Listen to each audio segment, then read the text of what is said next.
Well, not too long after, I'd say about a month after he was relieved of his duty as a teacher, there was rumors going around. You know, whenever a rumor goes around, you think something's up because there were all sorts of different stories. You know, there were stories that he hit a kid, which I was in his class for at least 4 months. I never saw him lay a finger on one kid.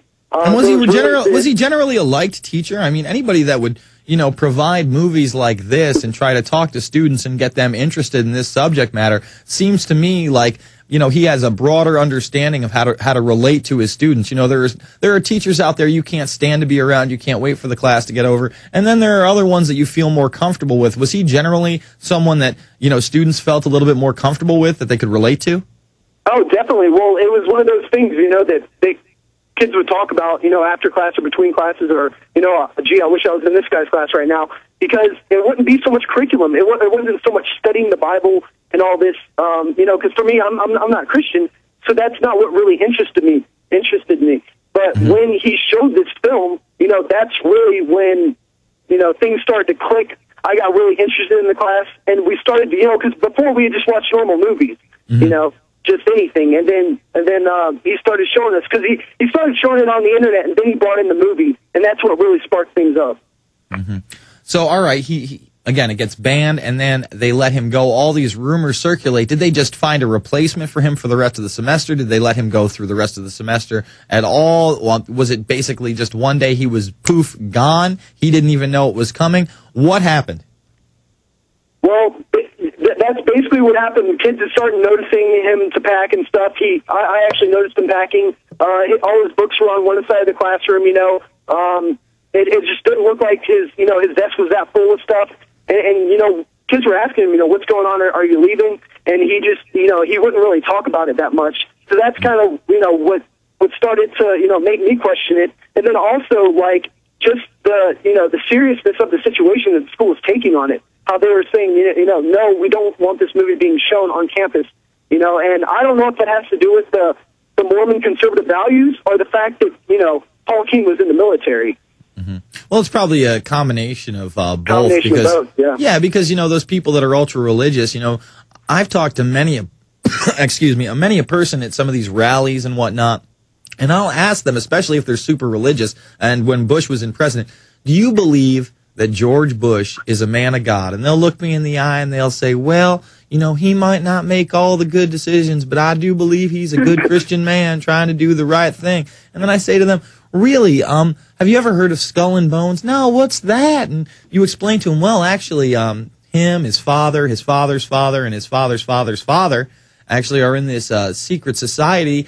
15 of the most powerful young men from Yale in their junior year sort of pledge. They make it out to be a fraternity, but you can actually see the rituals that they do, and they're in, you know, pop culture. They're in The Good Shepherd and other, you know, mainline movies. And I say, they actually say that they worship Satan and they do mock human sacrifices, and then they'll look at you like you're nuts. But if you're smart and you have, you know, an iPhone or a video phone, oh, well, let me show you. And all of a sudden you're bringing up ABC News on your phone and you just see their eyes light up. And then you tell them maybe about the Bohemian Grove. You hit them up with that information first, and you know they're going to check that out. That's when I usually slide the ultra-religious people a Loose Change or a Fabled Enemies, or, you know, something about 9/11, something about really other subject matter outside of them being really hypocritically definitely. religious. In fact, I would say it's especially hard out here to really, you know, open people's eyes, just the culture of Salt Lake City. But I just want to cover something else. When I was up at the University of Utah, I don't know if you noticed, but we get chemtrails here like mad. It's just madness. And one day I was filming with my camera phone, filming the chemtrails. I think it was sometime in November, I'm not sure.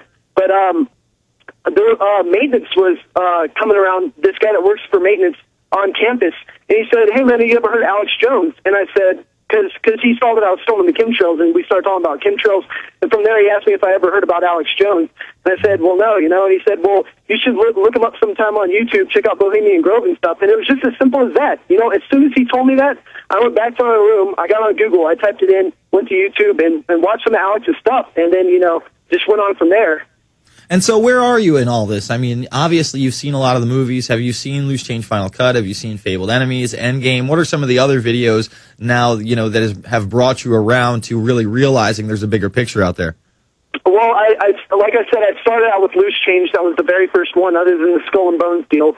And I think there was another one, the Taser incident in Florida. You know, because I'm a big fan of freedom of speech.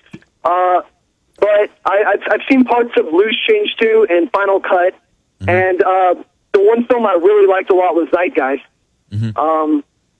And beware of the sequels to Zeitgeist. I'll tell you this: I really do enjoy the first Zeitgeist. I think he really gets a lot of the first part wrong in the sense that, you know, he declares there's no chance that Christ existed. And again, I'm not religious.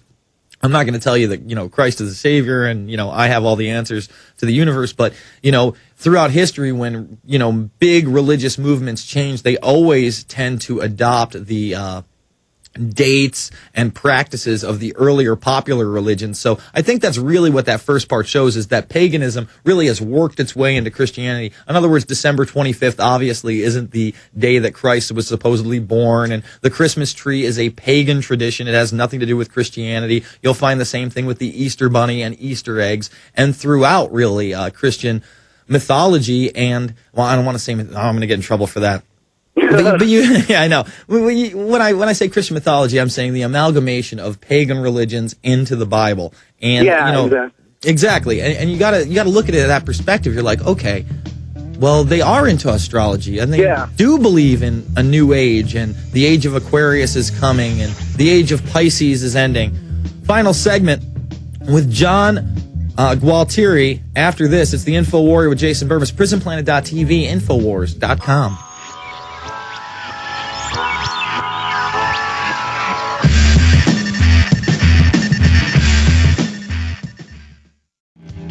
Going on for your mind. Professional wrestlers and vice presidents want you to believe them. The desert sky is their blue screen. They superimpose explosions. They shout at you. Pay no attention to the men behind the barred curtain, nor the craters beneath the draped flags. Those hoods are there for your protection, and the meteors these days are the size of corpses. There is a war going on for your mind. We are the insurgents. And we are back. We're going to go to your calls in the next segment. This is the last segment with John. So tell me what actions you've taken since kind of waking up. Yeah, definitely. Well, what I'm trying to get going right now is I've been on some websites posting ads, trying to get an activist group together, which I just posted about 2 weeks ago. I don't know. You probably heard of We Are Change, right? Oh, of course. I always promote We Are Change on the program. And if you're out there listening, wondering what you can do, or saying, Jason, I just don't know how I can network with other people, Dan at wearechange.org. Email Dan at wearechange.org, and he'll get you started with your own chapter of We Are Change, or coordinate you with a nearby chapter so you too can get involved with this great organization. Go ahead, John. Yeah, I was actually, I was also trying to contact Luke. I can't remember his last name. Luke Rudowski. Luke Rudowski is the founding member of We Are Change and a good friend of mine.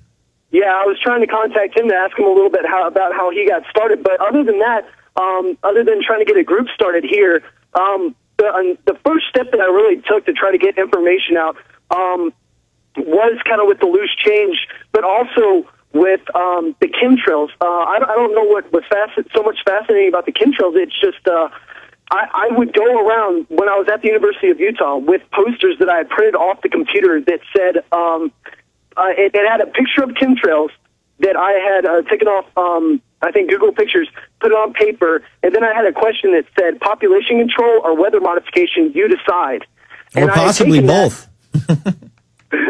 And then I had taken that and I had posted it all around the University of Utah. I went up to the cafeteria. They had a billboard there. I went in the dorm hallways. I posted it up.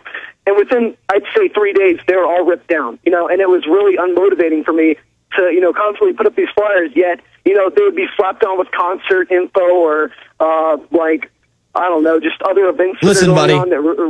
Welcome to the club, brother. I mean, when I started doing this back heavy, and I kind of woke up in 2002 and really more in 2003, but by 2004, I was one of those guys that was posting my own. I made my own posters. I remember when Popular Mechanics came out with their first crappy hit piece article. I made my own Unpopular Mechanics poster. I was posting them all over the place. Yes, I'd see them ripped down. Yes, I'd see people post over them. Yes, I'd see people throw bumper stickers on them. I'd see people get angry. But you know what? The crescendo really was around the 5th anniversary of 9/11, when the mainstream media could no longer ignore us, and we were in things like Time Magazine, sure, it was a hit piece. U.S. News and World Report, sure, it was a hit piece. The History Channel, sure, it was a hit piece. But we were getting the message out there to those who had never heard it.